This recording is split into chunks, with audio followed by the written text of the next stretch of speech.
सच से सामना, the nation first पर मनोज मस्ताना के साथ।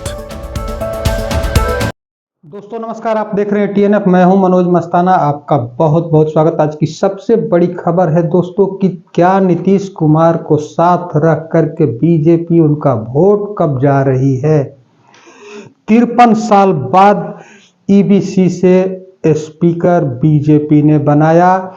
अब विधानसभा में मंत्रिमंडल से लेकर के और सदन तक, सरकार से लेकर के सदन तक सब जगह बीजेपी का कब्जा पूरे बिहार में। क्या नीतीश कुमार डमी सीएम बन करके रह गए हैं?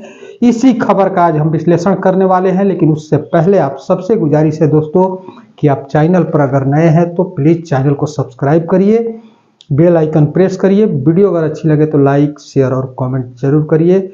ये आपका चैनल है, आपकी आवाज़ है।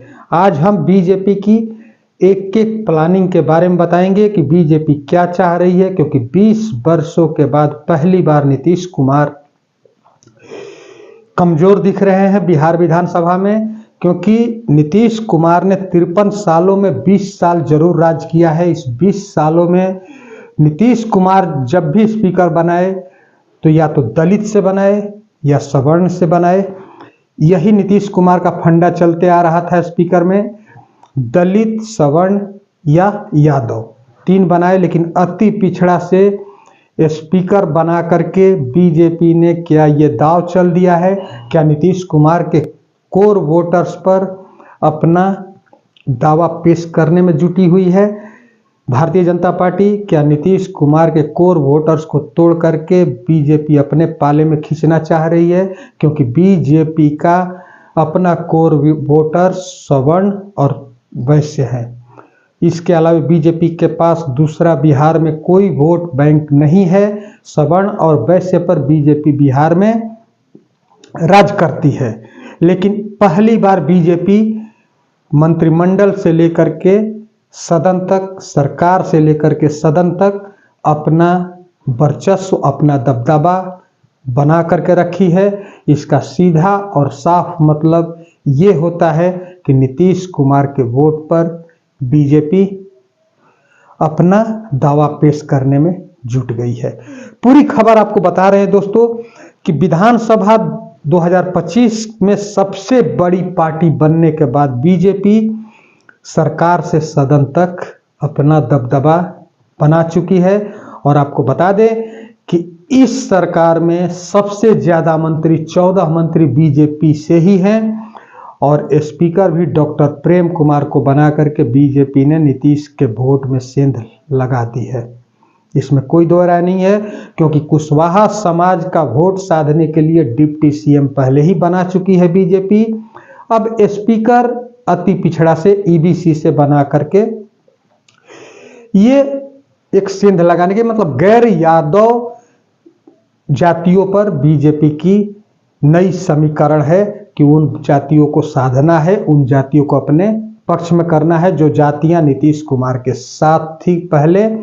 और इस बार बीजेपी अब ये दाव खेल रही है कि इन्हीं जातियों का जो समीकरण है इसको अपने पाले में किया जाए, इनको अपने पाले में खींचा जाए। क्योंकि बिहार में सबसे ज्यादा जो जाति है 14% से अधिक वो यादव जाति है। और गैर यादव जातियों पर बीजेपी की पैनी नजर है।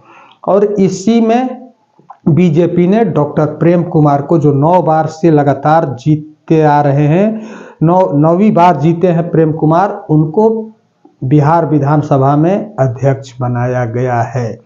और वो भी निर्विरोध, विपक्ष से भी कोई विरोध नहीं किया, निर्विरोध चुने गए हैं डॉक्टर प्रेम कुमार। जबकि पिछले शपथ के बाद पिछले 1 सप्ताह तक टसन चल रहा था दोनों पार्टियों में, बीजेपी में और जदयू में। लेकिन फाइनली जीत इसमें बीजेपी की हुई और बीजेपी ने पहले दिन से ही स्पीकर के नाम पर प्रेम कुमार का नाम का अनाउंसमेंट कर दिया था। और प्रेम कुमार ही फाइनली बिहार विधानसभा में स्पीकर बने।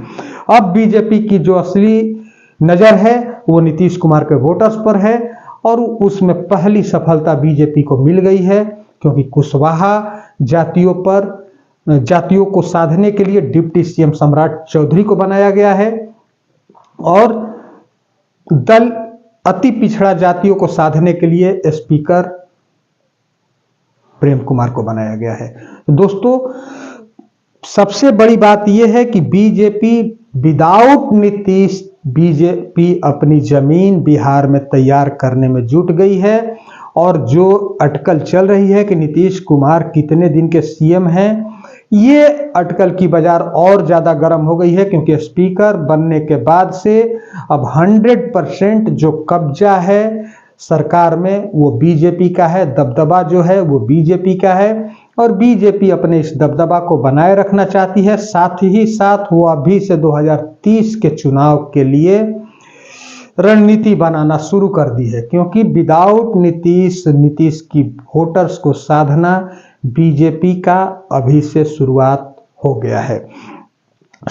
आपको बता दें कि 20 वर्षों में नीतीश कुमार ने जब भी स्पीकर बनाया तो या तो दलित से बनाया या सवर्ण से बनाया, या एक बार राजद के साथ सरकार बनाई तो यादव से बनाया। लेकिन सबसे इत्तेफाक की बात, संजोग की बात कहे तो ये कहा जाए कि जब नीतीश कुमार ने 3 ही स्पीकर 20 साल के कार्यकाल में बने, वो तीनों स्पीकर का सरनेम जो था वो चौधरी था। जी हाँ दोस्तों, लेकिन तीनों अलग अलग, एक दलित से, एक सवर्ण भूमिहार से और दूसरे चौधरी यादव से। तो आपको बता दें कि वो 3 जिनको सबसे पहले नीतीश कुमार ने स्पीकर बनाया था वो थे उदय नारायण चौधरी, जो दलित समाज से आते थे, जो 2 बार स्पीकर नीतीश सरकार में रहे हैं, 2 बार विधानसभा अध्यक्ष नीतीश सरकार में रहे हैं। एक बार विजय चौधरी को नीतीश कुमार ने बनाया, विजय चौधरी भूमिहार समाज से आते हैं। और एक बार राजद के साथ जब सरकार बनाए तो अवध बिहारी चौधरी राजद के कोटे से थे, राजद की मोहर लगी थी उसमें। और अवध बिहारी चौधरी जो यादव समाज से आते हैं, उनको एक बार नीतीश ने स्पीकर बनाया था।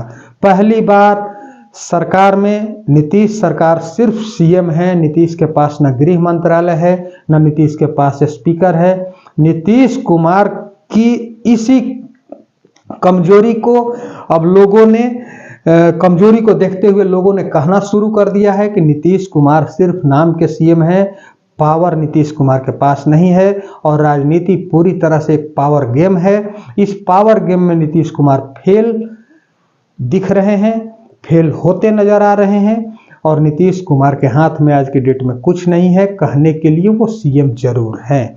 और बीजेपी अपना वोट बढ़ाने में लगी हुई है, क्योंकि बीजेपी के पास जो वोट है, पहले से जो कोर वोटर्स हैं वो सवर्ण जातियां हैं और वैश्य समाज।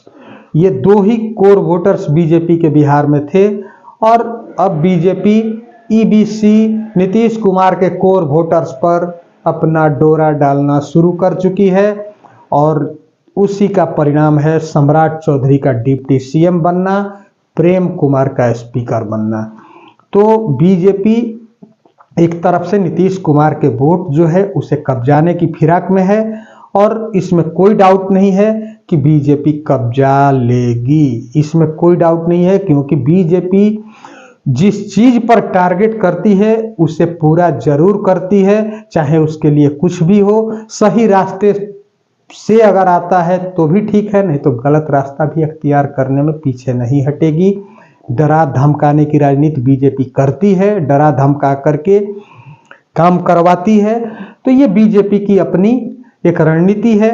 हालांकि फिलहाल अभी जातियों को साधने के लिए बीजेपी ने अपने 14 जो मंत्री बनाए हैं उसमें विशेष तौर पर हर जातियों का ख्याल रखा गया है और जातियों को साधने की कोशिश की गई है, क्योंकि बीजेपी के 14 मंत्री में हर वो वर्ग से, हर वो जाति से मंत्री है, जिसमें दलित से भी मंत्री बीजेपी बना के रखी है। मतलब कि जो दलित वोटर्स नीतीश कुमार के खास वोट है और कांग्रेस का वोट है, साथ ही साथ राजद का वोट है, उस दलित से मंत्री अधिक बनाई है बीजेपी, क्योंकि दलित वोट पर भी कहीं ना कहीं बीजेपी की नजर है। और नीतीश के अपने जो कोर वोटर्स है उस पर तो एक तरफ से सेंधमारी बीजेपी कर ही चुकी है।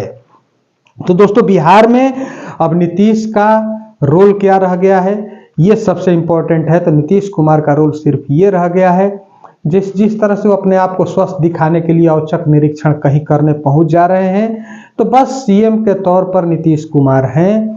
बाद बाकी जो सारा मलाई मारने वाला डिपार्टमेंट है वो बीजेपी के पास है। सदन में बीजेपी का स्पीकर है, इसलिए सदन के अंदर, बिहार विधानसभा के अंदर बीजेपी सबसे ताकतवर है और होनी भी चाहिए, क्योंकि सबसे बड़ी पार्टी बीजेपी ही है बिहार विधानसभा में। तो इसलिए बीजेपी की मांग कोई नाजायज भी नहीं है और बीजेपी की ये रणनीति है ही और ये टेंडेंसी भी है बीजेपी की कि सबको अपने फेवर में कर ले, चाहे जैसे भी करना पड़े, सबको अपने फेवर में करके रखे। यही वजह है कि बीजेपी नीतीश कुमार के वोटर्स पर अभी टारगेट बनाए हुए है और इसमें कोई दो राय नहीं है कि नीतीश कुमार ये कार्यकाल पूरा करने नहीं जा रहे हैं। पूरा करने नीतीश कुमार जब ये कार्यकाल नहीं जाएंगे, तब बीजेपी चुनाव में जाने के लिए तैयार रहेगी 2030 में। उस समय नीतीश कुमार बिल्कुल चुनाव कैंपेनिंग करने की स्थिति में नहीं होंगे। उस वक्त बीजेपी नीतीश कुमार के नाम का फायदा उठा करके नीतीश कुमार के वोट कब्जा ही लेगी और उसी की रूपरेखा अभी के सरकार में दिख रहा है। फिलहाल इस वीडियो में इतना ही। मनोज मस्ताना को इजाजत दीजिए। बहुत बहुत धन्यवाद। अगर आप चैनल पर नए हैं तो चैनल को सब्सक्राइब कर लीजिए, बेल आइकन प्रेस कर लीजिए। वीडियो अगर अच्छी लगे तो लाइक, शेयर और कमेंट जरूर करिए। बहुत बहुत धन्यवाद।